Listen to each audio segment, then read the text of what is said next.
regardez comme c'est beau, ça, c'est magnifique. Et puis regardez tout le monde, ça aussi c'est beau.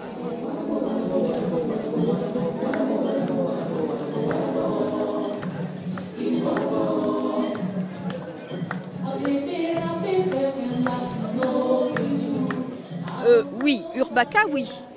Oui. Ah, c'est chouette, ça vit, ça bouge. C'est bien pour Limoges, c'est bien pour les enfants. Là, on est au mois de juin, là, c'est agréable, ça a un peu de peps. Dans la joie, hein, une joie douce, une joie qui frémit comme les feuilles de fond de ruisseau. Comme nous nous sacrifions, nous nous François Fillon. Ouais, ça m'a interpellé, ouais, c'était un peu décalé, donc ça fait pas longtemps que je suis à Limoges. Là, il y a un peu de monde, c'est bien. Oui, et puis c'est le côté dérangeant de la chose. Puis ça fait du bien de voir ça dans l'espace public, de voir ce genre de choses. Ça fait souffler, c'est bien, ça fait respirer un petit peu.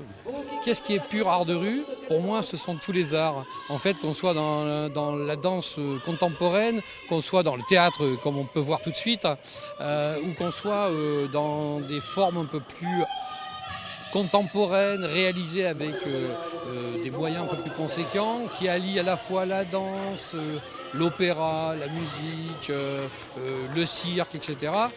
Ben là, on est purement dans l'art de rue, quoi. Mais voilà, tout peut se mélanger. Depuis quelques années, on va dire que le mélange des genres à l'intérieur même d'une compagnie, c'est de plus en plus ce qu'on voit. Agréable, parce que pour une fois qu'il se passe quelque chose dans les rues de Limoges, on va pas cracher dessus. Mais en plus c'est bien, donc c'est merveilleux. Et puis on voit l'effet de masse dans la rue, les rues sont pas remplies normalement, et le fait qu'on voit plein de gens dans la rue, c'est agréable, ça nous rassemble et c'est ça qui est cool. J'ai pas plus jeté un œil précis sur la programmation. J'étais bénévole cet après-midi au pavillon du Verdurier et je me suis dit allez, on se fait la soirée découverte.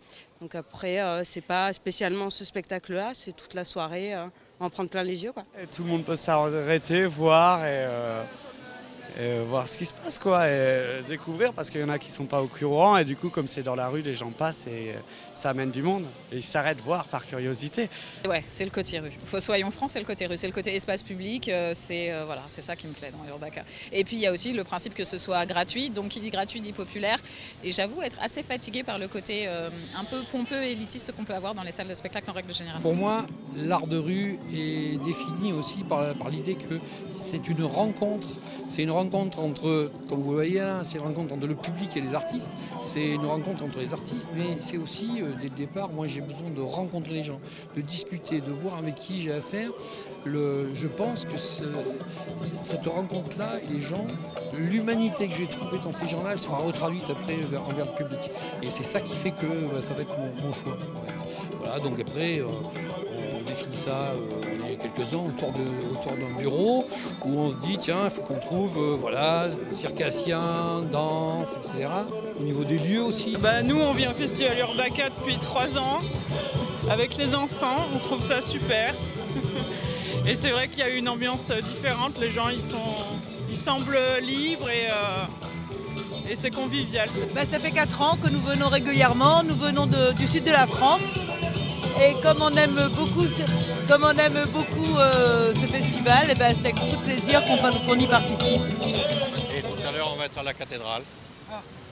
Et samedi au Jardin d'Orsay, toute l'après-midi. Le samedi, c'est un grand moment, c'est le grand moment du festival. Et en après-midi, on aura toute une palette de petites choses qui vont se suivre, notamment du maquillage pour les enfants, des choses comme ça. Et puis ensuite, il faudra arriver sur notre particularité depuis quelques années, c'est d'avoir voulu faire un pique-nique, justement toujours pareil pour la rencontre, pour que les gens se rencontrent et puis ils ont en même temps la chance d'avoir à l'orchestre les Oeils, un panneau réalisé en transistor ancien qui va leur faire de la musique.